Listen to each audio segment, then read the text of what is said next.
안녕하세요. 오늘 저희가 살펴볼 자료는 여러분께서 보내주신 내용을 바탕으로 한 건데요. 바로 한국 2차 전지 산업, 흔히 K배터리라고 부르죠. 네, 맞아요. 이 K배터리의 현재 상황 그리고 앞으로의 전망을 좀 깊게 들여다보려고 합니다. 아시다시피 최근에 전기차 시장이 약간 주춤했잖아요. 네, 그 캐즌 현상이라고 하죠. 네, 캐즘. 신기술이 대중화되기 전에 일시적으로 수요가 좀 꺾이는, 그래서 어려움이 좀 있었는데 그래도 다시 회복할 조짐도 보이고 있다, 이런 얘기가 나오고 있어요. 그렇죠. 바닥을 다지고 다시 올라가는 그런 분위기가 감지되고 있습니다. 그래서 오늘은 트레이딩 스핀 리서치 보고서랑 관련 정책 분석 자료, 이걸 중심으로 해서 핵심 정보만 딱 뽑아봤습니다. 네, 아주 중요한 자료들이죠. 글로벌 시장은 어떤지, K배터리 위상은 어떻고, 또 특히 요즘 관심 많은 에코프로, 여기 현황과 전망, 그리고 또 새로 들어선 정부의 K배터리 정책 방향까지, 이게 좀 복잡하게 얽혀 있는데 이걸 명확하게 이해하실 수 있도록 한번 파헤쳐 보겠습니다. 좋습니다. 바로 시작해 볼까요? 네, 우선 2차 전지가 뭔지 간단히만 짚고 넘어가면요. 네, 그 충전해서 다시 쓸 수 있는 배터리, 보통 리튬이온 배터리를 많이 얘기하죠. 전기차, EV나 에너지 저장 장치, 그 ESS라고 부르는 시스템의 정말 심장 같은 존재입니다. 그렇죠. 기술이 중요하고 또 부가가치도 커서 국가적으로도 되게 중요한 산업으로 보고 있잖아요. 맞습니다. 핵심 전략 산업이죠. 그래서 시장 성장세도 엄청났는데 2024년 기준으로 보면 전 세계 전기차용 배터리 사용량이 894.4 기가와트시. 오, 단위가 엄청 크네요. 네, GWH, 엄청난 양이죠. 이렇게 늘기는 했는데 아까 말씀드린 그 캐즘 영향으로 성장률 자체는 예전만 못했어요. 네, 그 성장세가 좀 둔화된 건 사실입니다. 그래도 자료를 보니까 2025년에는 한 9.3% 정도 성장하고 또 25년부터 28년까지는 연평균 15.7% 성장할 거다. 이런 전망이 있더라고요. 네, 장기적으로 보면 여전히 성장 잠재력은 크다고 보는 거죠. 근데 이 와중에 우리 K배터리 3사, 그러니까 LG에너지솔루션,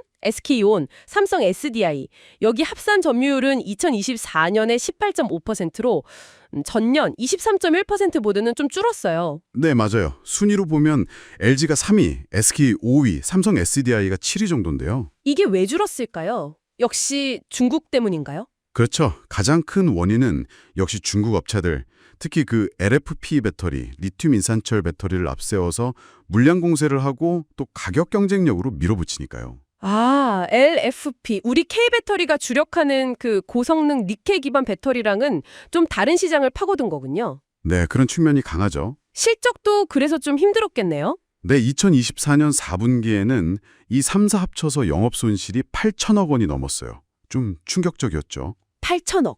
와. 근데 다행인 건 2025년 1분기에 LG엔솔이 흑자로 돌아섰다는 거네요. 한 3,700억 정도 영업이익 냈다고요? 네, 맞습니다. 일단 LG엔솔이 먼저 회복 신호를 보내면서 좀 긍정적인 분위기를 만들고 있습니다. 그럼 K배터리의 강점은 여전히 유효하다고 봐야 할까요? 그럼요. 강점은 분명하죠. 일단 기술력 높고 안전성 뛰어나고 또 전 세계 생산 기지도 잘 깔아놨고요. 주요 자동차 회사들이랑 파트너십도 탄탄하고요. 네, 숙제도 많아 보여요. 가격 경쟁력 문제 또 원자재 공급망 안정시키는 거. 맞아요. 그리고 미국의 IRA 같은 그런 보호무역주의 흐름에 어떻게 대응할지, 또 기술이랑 가격 이 두 측면에서 계속 쫓아오는 중국을 어떻게 따돌릴지, 이게 다 중요한 과제들입니다. 네, 이런 큰 판 속에서 오늘 좀 더 자세히 볼 기업이 에코프로인데요. 네, 요즘 아주 핫하죠. 2차 전지 소재, 그러니까 양극재, 전구체, 또 폐배터리 재활용까지 다 하는 그룹 지주회사잖아요. 그렇죠. 핵심 계열사로 에코프로 BM, 에코프로 머티리얼즈, 또 에코프로 이노베이션 같은 회사들이 포진해 있죠. 에코프로의 가장 큰 무기, 뭘로 봐야 할까요? 역시 세계 최고 수준의 양극재 기술력, 그리고 그걸 대량으로 생산할 수 있는 능력이죠. 기술과 생산 능력. 그리고 또 하나 아주 중요한 게 그 수직 계열화 구조입니다.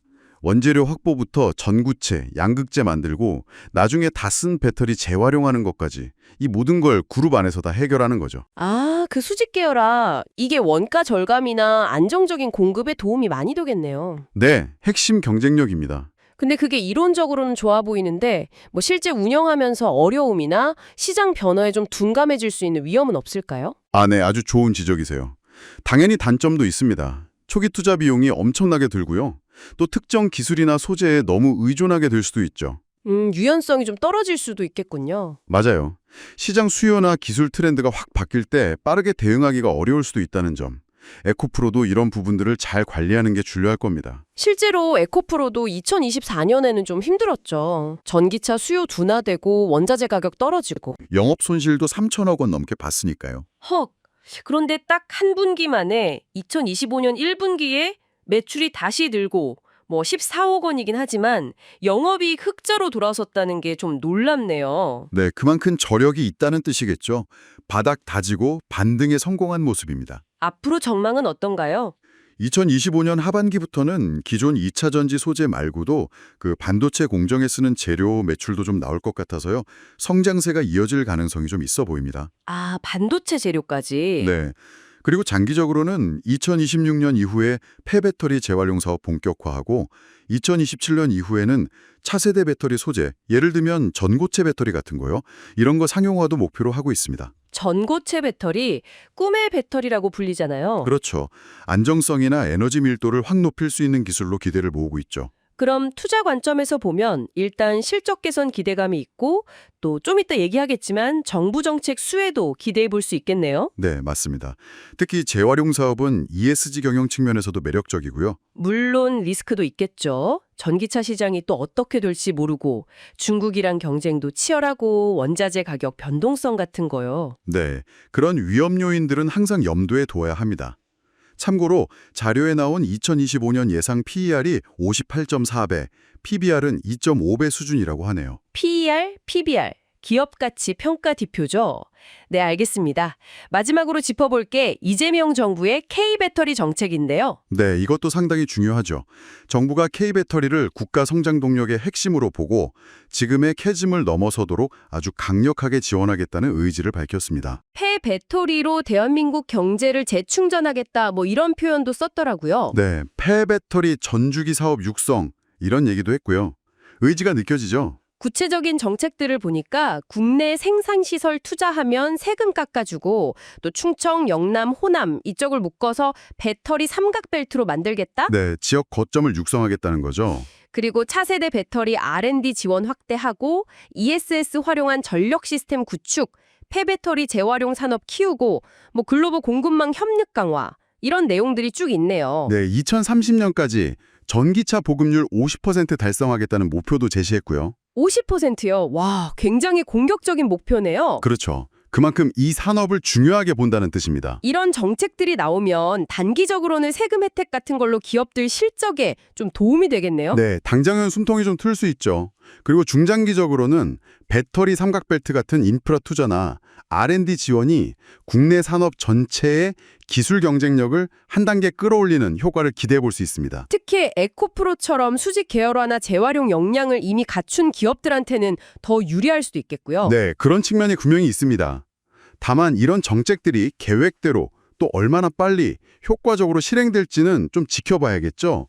구체적인 내용이나 예산 확보 같은 현실적인 문제들이 중요하니까요. 그렇군요. 자, 그럼 오늘 내용을 좀 정리해보면요. K배터리 산업, 힘든 시기를 지나서 점진적으로 회복 국면에 들어서고 있다. 네, 일단 그렇게 볼 수 있겠습니다. 그리고 에코프로 역시 작년 부진을 딛고 올해 1분기에 흑자 전환하면서 반등의 계기를 마련했다. 그렇죠. 실적 개선세가 나타나고 있죠. 물가 경쟁력, 그리고 정책 지원, 이 3박자가 잘 맞아야 K배터리 산업의 미래가 밝을 것 같다. 이렇게 정리할 수 있겠네요. 네, 정확한 요약입니다.